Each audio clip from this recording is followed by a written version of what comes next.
la popularidad religiosa, en este caso, y de estas formas de representación, son totalmente allegadas a las fiestas patronales y a la Iglesia Católica. Pero estas formas de representación tienen su peso en los pueblos,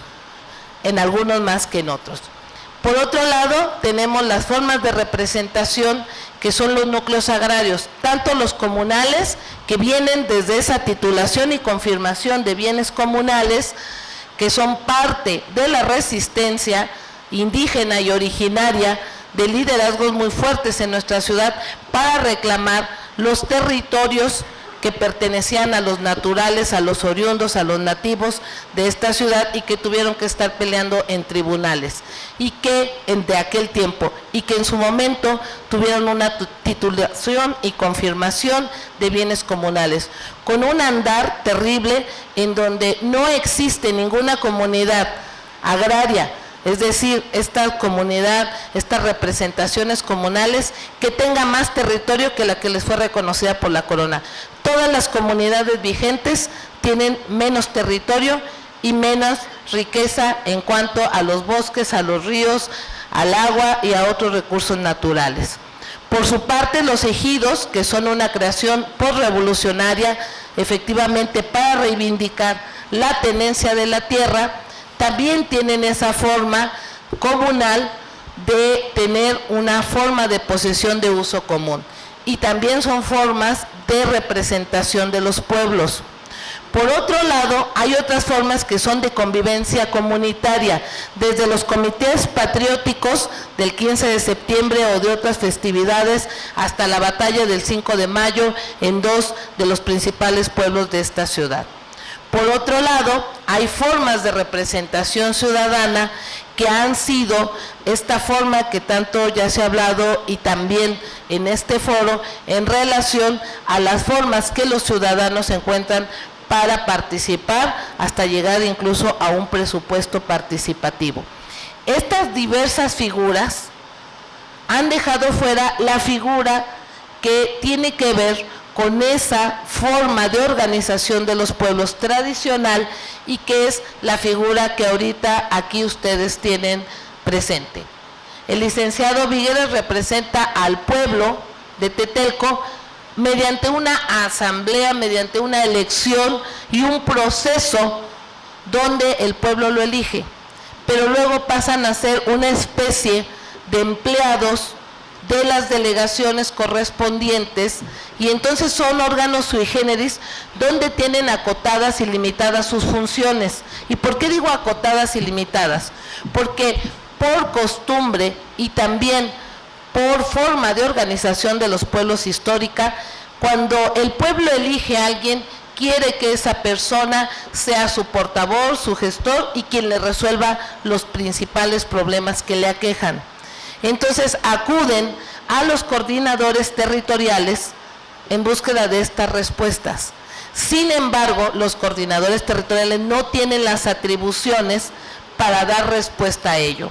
aunado a que los propios presupuestos se aplican de manera arbitraria por los delegados, de acuerdo incluso a intereses ya sea personales o partidistas, y hay lugares donde vemos que aplican un presupuesto muy alto en algunos pueblos y en algunos otros donde no hay un presupuesto asignado por cuestiones sobre todo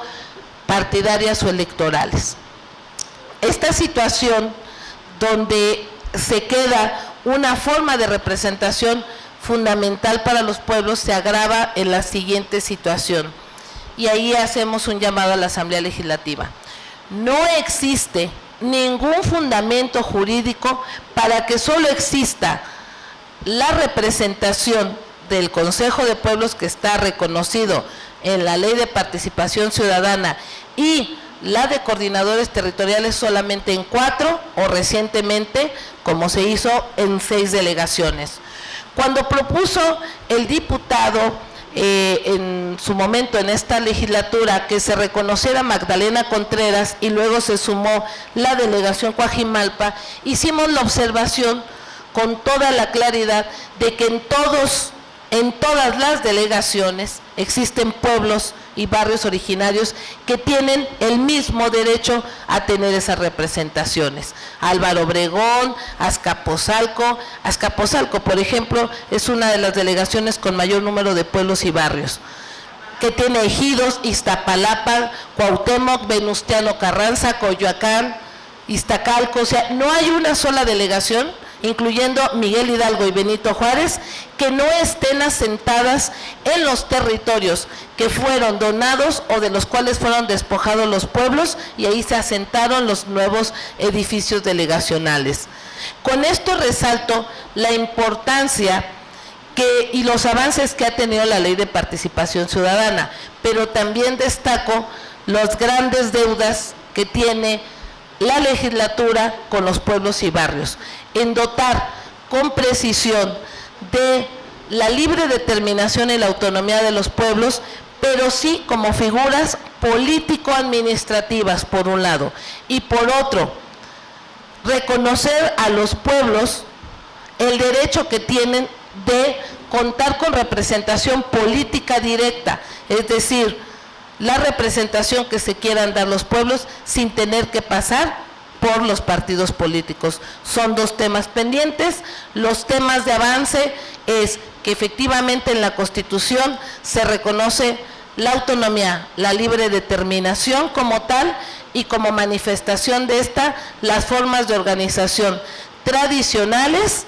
y las que son político-administrativas, es decir, de un paso de lo que es las elecciones tradicionales pasa a ser una figura político-administrativa para la gente del pueblo, y por lo tanto las atribuciones tienen que corresponder a esta naturaleza jurídica. Por último, y es un gran avance, la Constitución reconoce la Declaración de las Naciones Unidas, y por otro lado, esa materia pendiente de los acuerdos de San Andrés Larraíza, que fue además por lo que se traicionaron los acuerdos, el no reconocer a los pueblos como sujetos de derecho, solo quedaron como entidades. Para ponerles un ejemplo, el Bosque de Chapultepec es una entidad. Esta Constitución hoy dice, se reconoce a los pueblos y barrios originarios como sujetos de derecho público con personalidad jurídica y patrimonio propio, que es esa segunda etapa en la que tenemos que reiterar. Por otro lado, y como una solicitud, aprovechando los 2 minutos que tomé de más, plantear que si bien es cierto, se puede decir, no sé si como transitorio, manda a que la Constitución entre en vigor hasta septiembre del 2018 y a que el primer Congreso local haga las leyes secundarias, esto en materia también de pueblos y barrios originarios, eso no impide que la actual Asamblea Legislativa en este año 2017 pueda por fin ya aprobar la Ley de Pueblos y Barrios Originarios, porque para nosotros, para los pueblos y los barrios, cada año que no se tiene el instrumento jurídico que es la ley, es despojo y es pérdida de territorio, de identidad y de derechos plenos. Con ello termino y agradezco infinitamente su atención. Muchísimas gracias.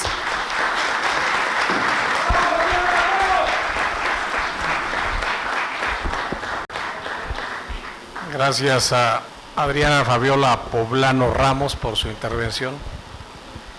Esto de los pueblos originarios es algo que motiva a todas las delegaciones, en todas las hay, ya lo decía la maestra Poblano, aunque luego sus derechos han sido conculcados, ¿no? Yo soy de los barrios de Iztapalapa y ahí no conocemos no conocemos esto de los, como dice aquí, de los coordinadores territoriales. Hace buen tiempo que desaparecieron y creo que va siendo un momento de poder recuperar algunos de los derechos ya perdidos. También nos acompaña en la mesa el maestro Israel Martínez Ruiz, jefe de la Unidad Departamental de Atención a Comunidades Étnicas de la CDDEC. Él es licenciado en Economía por la Benemérita Universidad Autónoma de Puebla y con una maestría en Economía por la Fundación Universidad de las Américas de Puebla. Último trabajo que desempeñó fue en la Secretaría de Gobierno del Distrito Federal, hoy Ciudad de México, en la coordinación, Gobernación Federal. Aquí le pusieron mal, ya ven. Bueno, ya no, nada más no la riego yo ya. En la Comisión de Diagnóstico para los Pueblos Indígenas de México, como director de área, dando seguimiento de conflictos indígenas y análisis de las políticas de promoción del desarrollo de los pueblos y comunidades indígenas de México. También trabajó como director de área en el Consejo de Evaluación de las Políticas Sociales del Distrito Federal, hoy Ciudad de México, como responsable de la información y estadística. Pues como se darán cuenta, sabe del tema y le damos la palabra para conocer de sus opiniones. Sí, bueno, muchas gracias. Antes que todo, agradecer la invitación de parte de la diputada Vania, de parte de la Asamblea. Reciban un saludo de la licenciada Rosa Isela Rodríguez, secretaria de Desarrollo Rural y Equidad para las Comunidades. Y bueno, este tema que hoy se aborda, que es la última mesa de este muy importante foro, pues desde CEDEREC, de manera personal, sin duda nos parece un tema de suma relevancia. Como comentaba, por eso hice un poco la precisión, no tanto por el puesto, sino por el lugar donde trabajé antes. Yo estaba en una comisión que era para el diálogo con los pueblos indígenas de México, donde uno de los, el principal tema que abordábamos eran conflictos indígenas en todo el país. Y bueno, particularmente el caso de México es un país donde existe una gran cantidad de situaciones y conflictos que involucran a pueblos, comunidades indígenas, en el caso de la Ciudad de México también a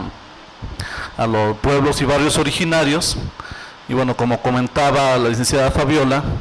pues eso en cierto modo es resultado de una histórica relación desigual que ha existido entre el Estado con sus pueblos y comunidades, una situación desventajosa para los pueblos y las comunidades, en buena medida por la falta de, pues la inexistencia, la falta de un marco jurídico y normativo que permita tener una relación horizontal, una relación equitativa, en la manera en la cual se vincula el Estado con los pueblos o se vincula a los pueblos con el Estado. Por eso coincido sin duda con lo que mencionaba la licenciada Fabiola en su intervención, de tomar como referencia la importancia que tiene no solo para la Ciudad de México, sino para todo el país, pues lo que finalmente se aprobó en la Constitución de la Ciudad de México,